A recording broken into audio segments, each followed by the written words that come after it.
जब समाज में अन्याय अपनी सारी सीमाएं पार कर जाता है, जब गरीब की सुनने वाला कोई नहीं रहता, जब कानून ताकतवरों के सामने बेबस हो जाता है और जब आम आदमी सिर्फ आंसू बहाने के अलावा कुछ नहीं कर पाता, तब लोगों के दिलों में एक ही उम्मीद जन्म लेती है कि कोई ऐसा आए जो अपनी जान की बाजी लगाकर इन जुल्मों का अंत करे, कोई ऐसा जो भगवान की तरह नजर आए। और हिंदी सिनेमा ने हमेशा से ही इस उम्मीद को पर्दे पर उतारने का काम किया है। ऐसे ही सुपरहीरो टाइप किरदारों से भरी फिल्मों में एक नाम आता है साल 1989 में रिलीज हुई अमिताभ बच्चन की फिल्म तूफान का। एक ऐसी फिल्म जिसमें नायक आम इंसान होते हुए भी अलौकिक शक्तियों का मालिक बन जाता है और अपने अप्रत्याशित कारनामों से लोगों को दांतों तले उंगली दबाने पर मजबूर कर देता है। आज के इस वीडियो में हम बात करने वाले हैं अमिताभ बच्चन की इसी सुपरहीरो फिल्म तूफान से जुड़ी उन अनसुनी बातों की जो शायद आपने पहले कभी नहीं सुनी हो।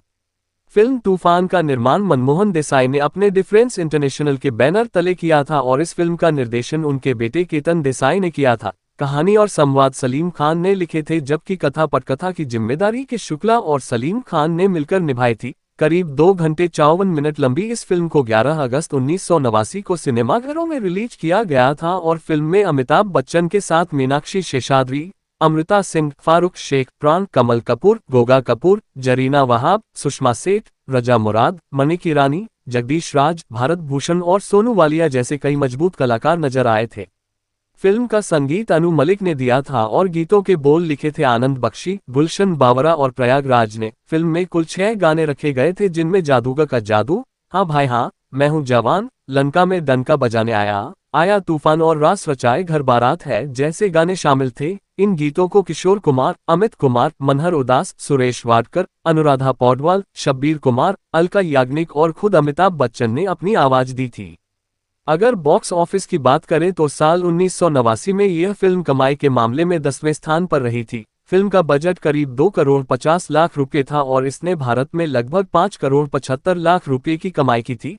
इस हिसाब से फिल्म को एवरेज का दर्जा मिला। उसी साल पहले नंबर पर मैंने प्यार किया रही, जिसने 14 करोड़ रुपये कमाकर और टाइम ब्लॉकबस्टर का तमगा हासिल किया। दूसरे नंबर पर राम लखन रही, जिसने 9 करोड़ कमाए और सुपरहिट साबित हुई, जबकि तीसरे स्थान पर त्रिदेव रही, जिसने करीब 8 करोड़ 45 लाख रुपये की कमाई की थी।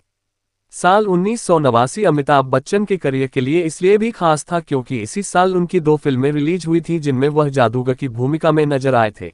एक थी प्रकाश मेहरा निर्देशित जादूगर और दूसरी थी मनमोहन देसाई के प्रोडक्शन हाउस की तूफान।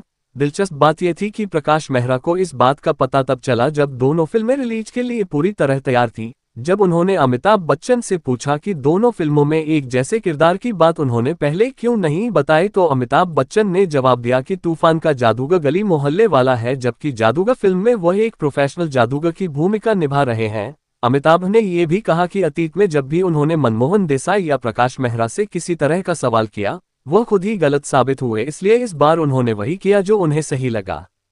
फिल्म के एक सीन में जब तूफान के प्रभाव को दिखाना था तो केतन देसाई ने पहले आर्टिफिशियल पंखों का इस्तेमाल किया, लेकिन जब उन्हें मनचाहा असर नहीं मिला तो करीब 200 स्थानीय लोगों को पेड़ों पर चढ़ाकर उन्हें हिलाने के लिए कहा गया। तब जाकर पर्दे पर असली तूफान जैसा प्रभाव दिखाई दे पाया। इसी तरह फिल्म के लॉन्च के समय अमिताभ बच्चन का लुक भी बिल्कुल अलग रखा गया था। उस वक्त वह सफेद वेशभूषा में फैंसी जैकेट पहने हुए थे और हाथ में तीर कमान की जगह मशीन गन थी। लेकिन उन्हीं दिनों टीवी पर रामायण की जबरदस्त लोकप्रियता को देखते हुए अमिताभ के कॉस्ट्यूम को सफेद से केसरिया रंग में बदल दिया गया।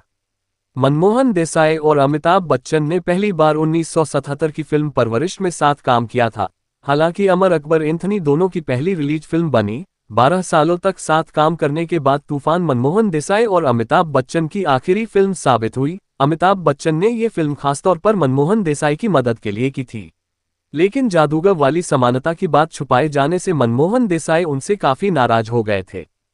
फिल्म के एक दृश्य में अमिताभ बच्चन जब कोबरा सांप को देखते हैं तो उनके हाव भाव और डायलॉग बोलने का तरीका बिल्कुल वैसा ही था जैसा उन्होंने 1983 की फिल्म महान में दिखाया था। इसके अलावा फिल्म में एक ऐसा गाना भी था जो अमिताभ बच्चन और अमृता सिंह पर बारिश के दौरान फिल्माया गया था, जिसमें अमिताभ लाल रंग का स्वेटर पकड़े नजर आते हैं। इस गाने की तस्वीरें कुछ पोस्टर्स पर भी छपी थी, लेकिन केतन देसाई ने इसे फिल्म से हटा दिया और यह गाना कभी रिलीज ही नहीं हो पाया। जब अमिताभ बच्चन से पूछा गया कि उन्होंने एक जैसे किरदार वाली 2 फिल्में क्यों साइन की तो उन्होंने साफ कहा कि उन्होंने कभी भी मनमोहन देसाई या प्रकाश मेहरा से इस बारे में सवाल नहीं किया, क्योंकि पहले ऐसा करने पर वह गलत साबित हो चुके थे। इस दौरान वह राजनीति में सक्रिय हो चुके थे और फिल्मों से दूरी बनाना चाहते थे, लेकिन शहंशाह और तूफान उनकी पुरानी प्रतिबद्धताएं थीं। इलाहाबाद में चल रही कल्याणकारी योजनाओं के लिए धन जुटाने के मकसद से उन्होंने गंगा जमुना सरस्वती साइन की, जिससे मनमोहन देसाई नाराज हो गए क्योंकि वह खुद इस फिल्म का निर्देशन कर रहे थे। हालात को संभालने के लिए अमिताभ बच्चन ने केतन देसाई के निर्देशन में बनी तूफान करना स्वीकार किया। फिल्म जादूगर के लेखक सूरज सनी ने केतन देसाई पर आरोप लगाया था कि तूफान का किरदार श्याम जादूगर असल में जादूगर फिल्म के मुख्य किरदार से प्रेरित था। उनका कहना था कि फरवरी 1989 में जब मनमोहन देसाई ने विदेशों के लिए अतिरिक्त शूटिंग करवाई तब इस किरदार को दोबारा लिखा गया। मनमोहन देसाई और केतन देसाई ने पहले ऋषि कपूर को कास्ट करने पर भी विचार किया था, लेकिन उन्हें लगा कि इतने बड़े स्टार को छोटा रोल देना ठीक नहीं होगा, इसलिए फारूक शेख को लिया गया। इस फिल्म में गोगा कपूर मुख्य विलेन थे और दिलचस्प बात यह है कि जादूगर फिल्म में अमिताभ बच्चन के किरदार का नाम ही गोगा था। इसके अलावा तूफान उन गिनी चुनी फिल्मों में शामिल है जिनमें अमिताभ बच्चन की मां की भूमिका निरूपा रॉय ने नहीं निभाई। फिल्म के प्रीमियर के दौरान राजीव कपूर तब चर्चा में आ गए जब वह नशे की हालत में नजर आए। इस पर रणधीर कपूर ने नाराजगी जताई और राजीव कपूर ने मीडिया के दोहरे रवैये पर सवाल उठाया। हालांकि बाद में ये साफ नहीं हो पाया कि उन्होंने अनिल कपूर का नाम क्यों लिया।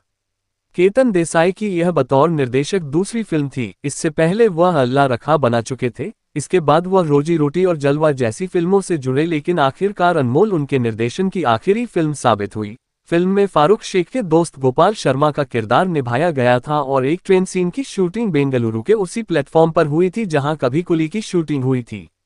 सलीम खान ने मनमोहन देसाई के साथ 1977 में चाचा भतीजा से काम शुरू किया था और करीब 10 साल बाद तूफान में फिर साथ आए। दिलचस्प बात यह है कि जिस साल तूफान रिलीज हुई उसी साल सलीम खान के बेटे सलमान खान की फिल्म मैंने प्यार किया भी रिलीज हुई, जो साल की सबसे बड़ी हिट बनी। मनमोहन देसाई ने आरोप लगाया था कि प्रकाश मेहरा ने जादूगर को जल्द रिलीज कर तूफान के बिजनेस को नुकसान पहुंचाया, जबकि प्रकाश मेहरा ने साफ किया कि वितरकों के दबाव के चलते उन्हें ऐसा करना पड़ा। फिल्म का टाइटल सॉन्ग आया तूफान किशोर कुमार द्वारा मृत्यु से पहले अमिताभ बच्चन के लिए गाया गया आखिरी गीत था और यह मनमोहन देसाई के लिए भी किशोर कुमार का आखिरी गाना साबित हुआ। साथ ही यह अनु मलिक की भी मनमोहन देसाई के साथ अंतिम फिल्म थी। अफसोस की बात यह रही कि बॉक्स ऑफिस पर औसत रहने वाली तूफान को 35वें फिल्मफेयर अवार्ड्स में न तो कोई नॉमिनेशन मिला और न ही कोई अवार्ड। उस साल मैंने प्यार किया, परिंदा और राम लखन ने ही ज्यादातर अवार्ड्स अपने नाम किए। तो ये थी अमिताभ बच्चन की सुपरहीरो फिल्म तूफान से जुड़ी पूरी कहानी और अनसुनी बातें। उम्मीद है ये वीडियो आपको जरूर पसंद आया होगा। अगर पसंद आया हो तो वीडियो को लाइक करें, शेयर करें और ऐसे ही दिलचस्प बॉलीवुड किस्सों के लिए चैनल को सब्सक्राइब करके बेल आइकन में ऑल पर क्लिक करना ना भूलें।